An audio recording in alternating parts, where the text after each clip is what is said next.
Hello दोस्तों, welcome to my self study.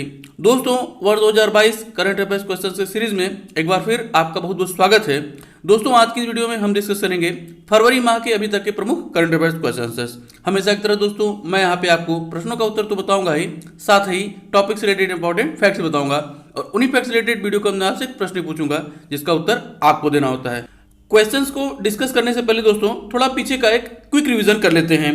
दोस्तों, अभी कुछ दिनों पहले ही मध्य प्रदेश के पेंच टाइगर रिजर्व में 29 शावकों को जन्म देने वाली सुपर मॉम के नाम से प्रसिद्ध एक बाघिन की मृत्यु हो गई, तो उसका आधिकारिक नाम जो था वह T15 था।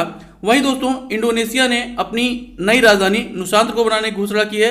वहीं गुजरात न्यायालय देश में न्याय घड़ी लगाने वाला देश का पहला उच्च न्यायालय बन गया है। जबकि दोस्तों, कुछ दिनों पहले ही प्रधानमंत्री मोदी जी ने तेलंगाना के हैदराबाद शहर में स्टैचू ऑफ इक्वालिटी का अनावरण किया है।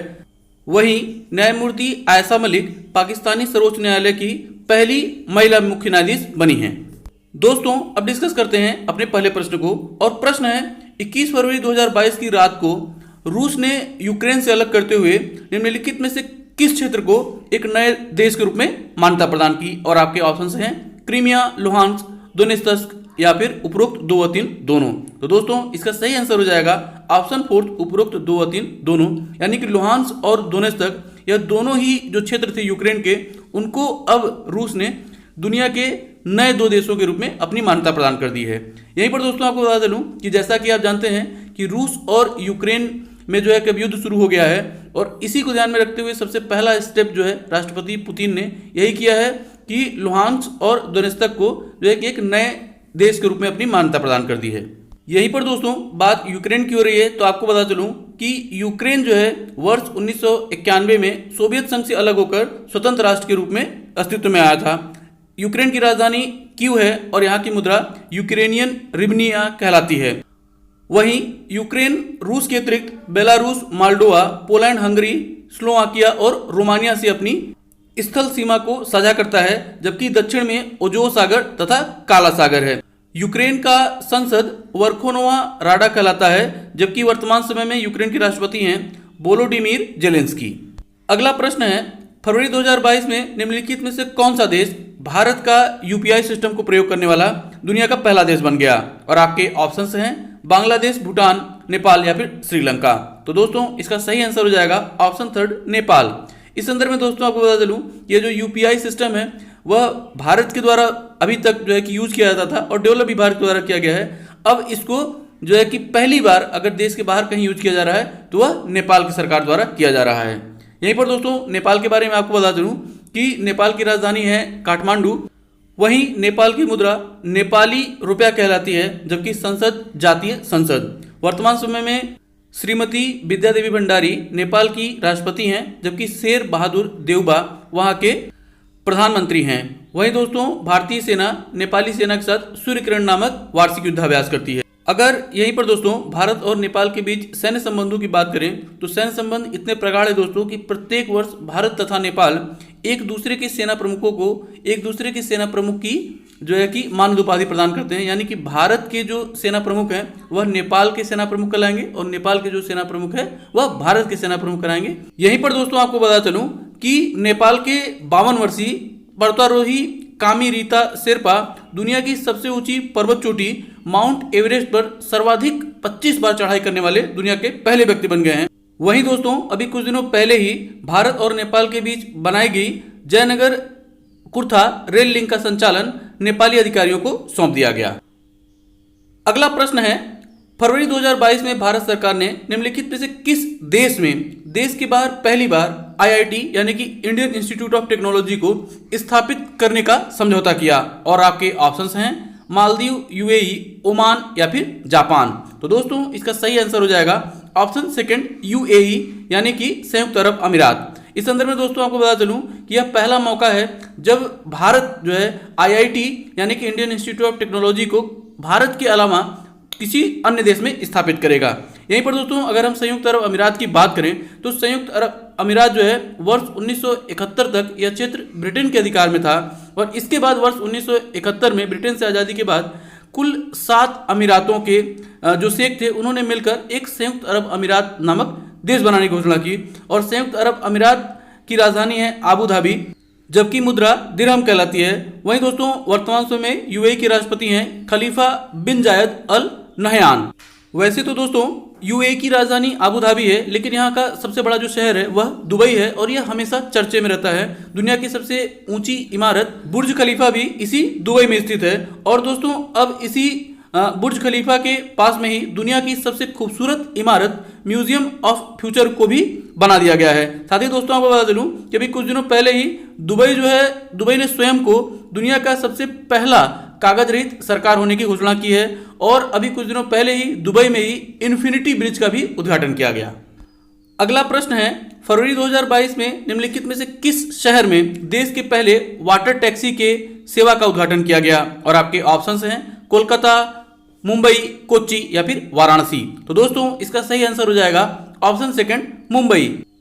यहीं पर दोस्तों अगर इसी प्रकार की कुछ अन्य सेवाओं की हम बात करें तो कोलकाता में देश के पहले अंडर वाटर मेट्रो सेवा का उद्घाटन किया गया है। वहीं देश की पहली वाटर मेट्रो सेवा कोच्चि में शुरू की गई है, जबकि देश की पहली रोप वे सेवा जो है कि वाराणसी में प्रस्तावित है, जबकि देश की पहली पॉड टैक्सी सेवा उत्तर प्रदेश के नोएडा शहर में प्रस्तावित है, जबकि हरियाणा के हिसार में देश की पहली एयर टैक्सी सेवा संचालित हो रही है। अगला प्रश्न है, फरवरी 2022 में प्रधानमंत्री मोदी जी के द्वारा निम्नलिखित में से किस शहर में एशिया के सबसे बड़े बायो सीएनजी प्लांट का उद्घाटन किया गया? और आपके ऑप्शंस हैं हैदराबाद, केवड़िया, इंदौर या फिर ग्वालियर। तो दोस्तों इसका सही आंसर हो जाएगा ऑप्शन थर्ड, इंदौर। यहीं पर दोस्तों अगर हम इंदौर शहर की बात करें तो इंदौर जो कि मध्य प्रदेश का एक शहर है, यह लगातार 5वीं बार देश के सबसे स्वच्छ शहरों की सूची में शीर्ष पर बना हुआ है। वहीं अभी पिछले वर्ष इंदौर में ही देश का पहला विश्व स्तरीय मोटर टेस्टिंग ट्रैक की भी स्थापना की गई थी और यह जो है देश का पहला वाटर प्लस शहर भी है। अगला प्रश्न है, वर्ष 2008 में हुए अहमदाबाद सीरियल बम ब्लास्ट घटना की जिम्मेदारी किस आतंकवादी संगठन ने ली थी? और आपके ऑप्शंस हैं हिजबुल मुजाहिदीन, लश्कर ए तैयबा, इंडियन मुजाहिदीन या फिर आईएसआईएस। तो दोस्तों इसका सही आंसर हो जाएगा ऑप्शन थर्ड, इंडियन मुजाहिदीन। इस संदर्भ में दोस्तों आपको बता दूं कि वर्ष 2008 में अहमदाबाद शहर में कुल 21 धमाके हुए और इन धमाकों में कुल 14 लोगों की जान गई, जबकि 200 से अधिक लोग घायल हुए थे। और इसके बाद दोस्तों अब इस घटना के लगभग जो है कि 15 वर्षों बाद इसका फैसला आया है और इस फैसले में कुल 49 लोगों को दोषी पाया गया है और इन दोषियों में दोस्तों 38 लोगों को फांसी की सजा जबकि 11 लोगों को उम्र कैद की सजा सुनाई गई है। अगला प्रश्न है, फरवरी 2022 में चीन की राजधानी बीजिंग में संपन्न हुए शीतकालीन ओलंपिक खेलों की पदक तालिका में निम्नलिखित में से किस देश को शीर्ष स्थान प्राप्त हुआ? और आपके ऑप्शंस हैं नॉर्वे, जर्मनी, चीन या फिर यूएसए। तो दोस्तों इसका सही आंसर हो जाएगा ऑप्शन फर्स्ट, नॉर्वे। वहीं दोस्तों अगर हम दूसरे, तीसरे और चौथे स्थान की बात करें तो वह वही क्रम होगा जिस तरह से ऑप्शंस में दिए हुए हैं, यानी कि दूसरा स्थान जर्मनी को, तीसरा स्थान चीन को, जबकि चौथा स्थान यूएसए को प्राप्त हुआ। इस संदर्भ में दोस्तों आपको बता चलूं कि इस जो है कि ओलंपिक खेलों का भारत और अमेरिका सहित कई देशों द्वारा डिप्लोमेटिक बायकॉट किया गया था। अगला प्रश्न है, अंतर्राष्ट्रीय कैंसर दिवस कब मनाया जाता है? और आपके ऑप्शंस हैं 2 फरवरी, 4 फरवरी, 21 फरवरी या फिर 28 फरवरी। तो दोस्तों इसका सही आंसर होगा ऑप्शन सेकंड, 4 फरवरी। यहीं पर दोस्तों अगर हम फरवरी माह में मनाए जाने वाले अन्य प्रमुख दिवसों की बात करें तो 1 फरवरी को भारतीय तटरक्षक सेवा स्थापना दिवस यानी कि इंडियन कोस्ट गार्ड का स्थापना दिवस मनाया जाता है, जबकि 2 फरवरी को अंतर्राष्ट्रीय आर्द्र भूमि दिवस मनाया जाता है। वहीं 4 फरवरी को मैंने आपको बता ही दिया कि विश्व कैंसर दिवस मनाया जाता है, जबकि दोस्तों 13 फरवरी को राष्ट्रीय महिला दिवस मनाया जाता है। ध्यान रखिएगा दोस्तों कि यह राष्ट्रीय महिला दिवस है, जबकि अंतर्राष्ट्रीय महिला दिवस 8 मार्च को मनाया जाता है। वहीं दोस्तों 20 फरवरी को अरुणाचल प्रदेश तथा मिजोरम अपनी स्थापना दिवस मनाते हैं। वहीं 21 फरवरी को अंतर्राष्ट्रीय मातृभाषा दिवस मनाया जाता है, जबकि दोस्तों इस महीने के अंतिम दिन यानी कि 28 फरवरी को राष्ट्रीय विज्ञान दिवस के रूप में मनाया जाता है। ध्यान रखिएगा दोस्तों यह जो राष्ट्रीय विज्ञान दिवस है 28 फरवरी को मनाया जाता है, जब सीवी रमन जी ने रमन प्रभाव की खोज की थी। अगला प्रश्न है, जनवरी 2022 के लिए निम्नलिखित में से किस क्रिकेट खिलाड़ी को आईसीसी द्वारा प्लेयर ऑफ द मंथ घोषित किया गया? और आपके ऑप्शंस हैं ईशान किशन, कीगन पीटरसन, ऋषभ पंत या फिर केएल राहुल। तो दोस्तों इसका सही आंसर हो जाएगा option second, Keegan Petersen.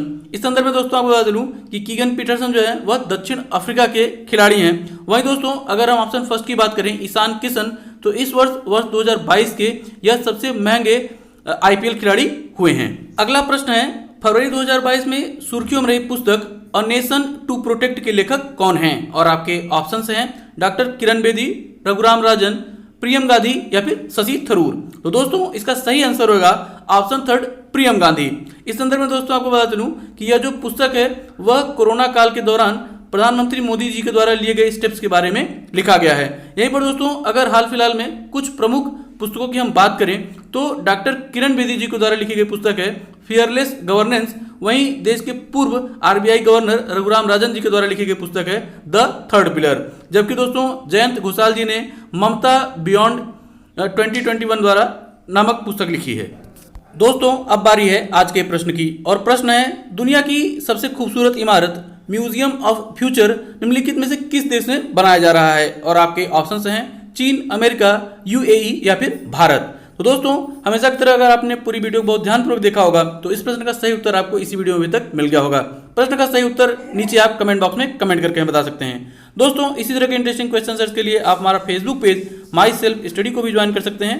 Facebook page का लिंक नीचे डिस्क्रिप्शन बॉक्स में दे दिया गया है। तो दोस्तों उम्मीद करता हूं कि वीडियो जरूर आपको पसंद आई होगी और आपको कुछ न कुछ जानने को मिला होगा।